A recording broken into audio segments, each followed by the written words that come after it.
कानून हमने लड़ाई लड़के लिया था, वो गोरे अंग्रेज तो हमारे बीच से चले गए, लेकिन आज काले अंग्रेज रह गए जो इसको 4 लेबर कोड में तब्दील कर दिया है। जो 4 लेबर कोड जो बने हुए हैं वो पूरी तरीके से मजदूर विरोधी हैं।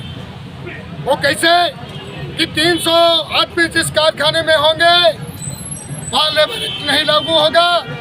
कभी भी मालिक कारखाने को चला सकता है और कभी भी बंद कर सकता है, कभी भी मजदूर को निकाल सकता है, उसकी कोई गारंटी नहीं है। यहाँ तक कि न्यूनतम मजदूरी की कोई गारंटी नहीं है। ये न्यूनतम मजदूरी जो मिलती थी उसकी कोई गारंटी नहीं रह जाएगी। आज पूरा देश पूरी तरीके से इस लेबर कोड के खिलाफ प्रदर्शन कर रहा है और प्रदर्शन पूरे देश के पैमाने पे हिंदुस्तान के सारे जिला हेडक्वार्टर हिंदुस्तान के सारे जिला पूरे जिला हेडक्वार्टर पे आज प्रदर्शन है। बताइए, जेके कर्मचारी लंबे समय से यहाँ पर बैठे हुए हैं, आखिर क्या मामला है कि जेके कर्मचारियों का जो वेतन है जो लंबे समय से अटका हुआ है, जो जेके फैक्ट्री की जो 2700 एकड़ जो भूमि है वो सरकार के अधीन भी चली गई, लेकिन बावजूद इसके आप लोगों का वेतन कैसे नहीं मिल पा रहा, क्या कारण है? जबकि यहाँ पर माननीय लोकसभा अध्यक्ष महीने में 2 से 3 बार यहाँ आते हैं, कलेक्टर साहब अंदर बैठते हैं, पूरा लवाजमा यहाँ पर आता है, सामने माननीय डिस्ट्रिक्ट जज बैठते हैं, बावजूद इसके आपको न्याय कैसे नहीं मिलता? बताइए।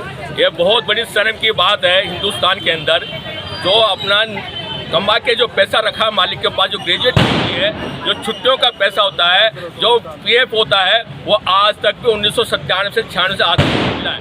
यह बड़े शर्म की बात। इससे कहने की सरकार बहुत निकम्मी सरकार नहीं हो सकती, जो आज 28-29 साल हो गया मजदूरों को अपना एक ग्रेजुएट का भुगतान नहीं मिले। यदि एक में तनख्वाह नहीं मिलती तो कैसा होगा? तनख्वाह जो 28 साल तनख्वाह फैक्ट्री बंद है।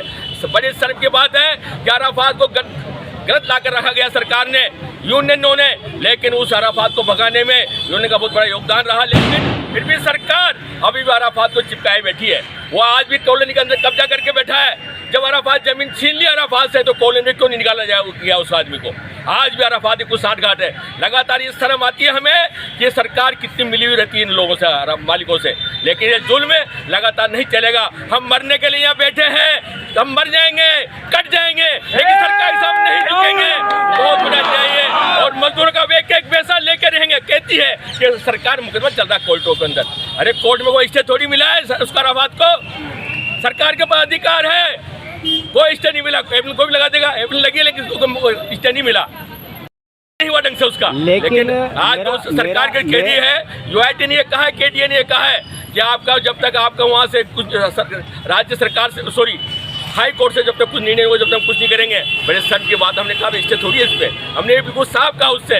लेकिन यही नहीं, आज 4 लेबर कोड के जो बनाए श्रम कानून बनाए मोदी ने, 44 श्रम कानून थे जो अंग्रेजों के जमानों में शहीदों ने शहादत देकर, खासकर शहीद आजम भगत सिंह ने गूंगी बहरी सरकार को, अंग्रेज सरकार को झुकाने के लिए, कानूनों मजदूर कानून के लिए जो कानून बनवाए थे, अपने बलिदान देकर कानूनों को रद्द किया इस मोदी सरकार ने। ये तो अंग्रेजों से बुरी सरकार है मोदी सरकार। ये चलेगा 44 मजदूरों को कानून हक मिले थे, आज़ादी से लेकर आज तक हक मिले को 44 कानूनों को बदल कर 4 कानून बदल दिया। अब कभी मजदूर को मालिक निकाल सकता है, ये अधिकार दे दिया उसको।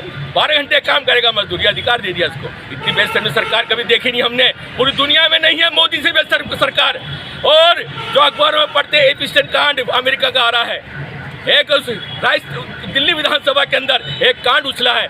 ये बड़े शर्म की बात है, हमारी सरकार में ऐसे लोग मंत्री प्रधानमंत्री देश का बैठा है। इस शर्म सोचना चाहिए ऐसे लोगों को, जैसे लोग गद्दार लोगों को देश से निकाले, इनको भगाए जब पार पड़ेगी। मजदूरों को क्रांति करनी पड़ेगी, किसानों को क्रांति करनी पड़ेगी, तभी हम कामयाब होंगे, तभी मजदूर जीतेगा। हम हारेंगे नहीं, मर जाएंगे चाहे कुछ हो जाए। ये नहीं वोट चोरी करना है लगातार सरकार, वोटों की चोरी कर रही है। हम कैसे जीते?